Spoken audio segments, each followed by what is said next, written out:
निजामाबाद में दिल दहला देने वाला वाकया। सरपंच बनने की ख्वाहिश दरिंद सिफत खसाई बाप ने बेटी का कत्ल कर दिया। सरपंच के ओहदे की हवस ने बाप की मोहब्बत को नफरत में बदल दी। पंचायत इलेक्शन में रुकावट बनने के खौफ से एक संगदिल बाप ने अपनी ही सगी बेटी का कत्ल कर दिया। तेलंगाना के जिले निजामाबाद में सामने आने वाला ये दिल दहला देने वाला वाकया हर किसी को झंझोड़ कर रख देने वाला है। रियासत महाराष्ट्र के मुदखेड़ मंडल के किर्रूर गांव से ताल्लुक रखने वाला पांडुरंगा ने यहां से आइंदा पंचायत इलेक्शन में सरपंच के तौर पर मुकाबला करने का फैसला किया था। ताहम इसके 3 बच्चे थे और इसे ये खदशा लाहक था कि 3 बच्चों की सूरत में पंचायत इलेक्शन के लिए अहल नहीं रहेगा। इस तशवीश में मुब्तला पांडुरंगा ने इस मसले से निकलने का रास्ता तलाश करना शुरू किया। इसी दौरान मौजूदा सरपंच गणेश शिंदे ने इसे मशवरा दिया कि 3 बच्चों में से एक को रास्ते से हटा दिया जाए ताकि इंतखाबी अहलियत बरकरार रहे।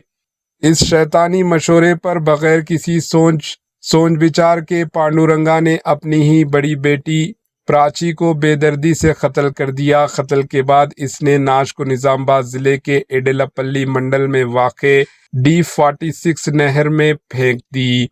हाल ही में जब बच्ची की लाश बरामद हुई तो पुलिस ने केस दर्ज करके तहकीकात शुरू की। तफ्तीश के दौरान ये इंकशाफ हुआ कि मकतूल का अपना बाप ही इसका कातिल है।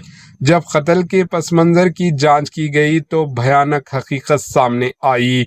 इस मामले में निजामाबाद पुलिस ने मौजूदा गांव के सरपंच गणेश शिंदे और मकतूल के वालिद पांडुरंगा को गिरफ्तार करके अदालती तहवील में दे दिया गया। ये शैतानी वारदात जिले में मौजूए बहस बनी हुई है। सरपंच बनने की ख्वाहिश दरिंद सिफत खसाई बाप ने बेटी को ही कत्ल कर दिया। तेलंगाना के निजामाबाद में दिल दहला देने वाला वाक़ये पर लोग अफसोस कर रहे हैं। Bureau report HN news.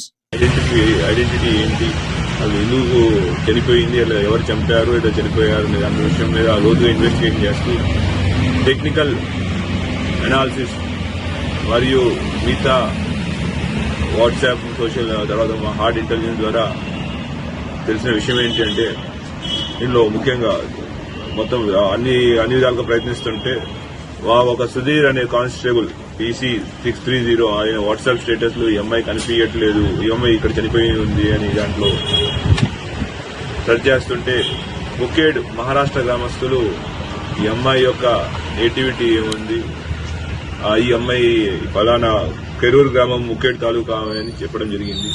దానిలో లోతుగా విచారణలోకి వెళ్తే తెలిసిన విషయం ఏంటంటే వీళ్ళ తండ్రి కొండమంగళే పాండురంగన్ అతను ముగ్గురు పిల్లల తండ్రి. అతను ఆ గ్రామంలో కొరూరు గ్రామంలో విరాట్ అనే సెలూన్ నడుపుతూ ఉండేవాడు. అదే సెలూన్ కి గణేష్ షిండే అని ప్రస్తుతం సర్పంచ్ ఆయన రెగ్యులర్ గా వస్తుండేవాడు. వీళ్ళ డిస్కషన్లో ఏంటి అంటే 6 నెలల్లో మహారాష్ట్రలో గ్రామ పంచాయతీ ఎలక్షన్స్ ఉన్నాయి, కానీ ఎలక్షన్స్ లో పోటీ పడాలి అంటే 2 పిల్లలే ఉండాలి అనే ఒక నియమం ఉంది. అది పాండురంగన్ అతనికి 3 పిల్లలు ఉన్నారు. ఎట్లయినా ఒక పిల్లల్ని తగ్గించుకుంటే వాళ్ళు పోటీ పడే అవకాశం ఉందనే దాంట్లో మొదటి నుంచి చాలా ప్రయత్నాలు చేశారు. ఫస్ట్ వేరే వాళ్ళకి దత్తత ఇవ్వడానికి ట్రై చేశారు, వేరే వాళ్ళ దగ్గర పెంచడానికి కూడా బాగా ప్రయత్నం చేశారు. పూణే కార్పొరేషన్ ఆఫీస్ కూడా వెళ్ళి ప్రయత్నం చేశారు.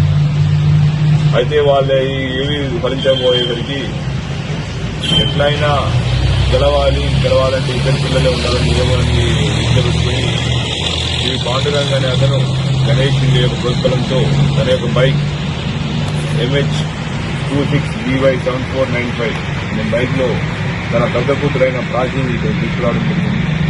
తీసుకొచ్చి నిజామాబాద్ తీసుకెళ్తున్నాను. తీసుకొచ్చి ఇక్కడ అంబం తుమ్మదండానికి అంబం వెళ్లే దారిలో బాబాని నిజాం నగర్ జనాల్లో తోసేసి వెళ్ళిపోవడం జరిగింది.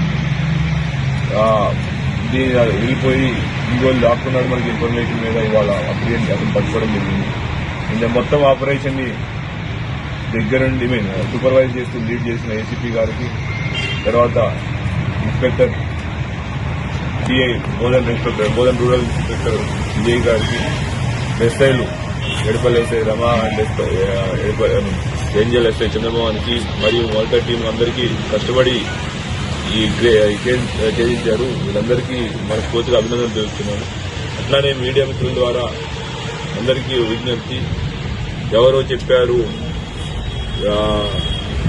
లేదంటే క్రిమినల్ యాక్టివిటీస్ ద్వారా ఎటువంటి పదవిని పొందలేరు, ఒకవేళ ఎటువంటి యాక్టివిటీస్ చేస్తే గ్యారంటీ కఠినాలు పాలవుతారు. Thank you. సార్ ఇంకొక పర్సన్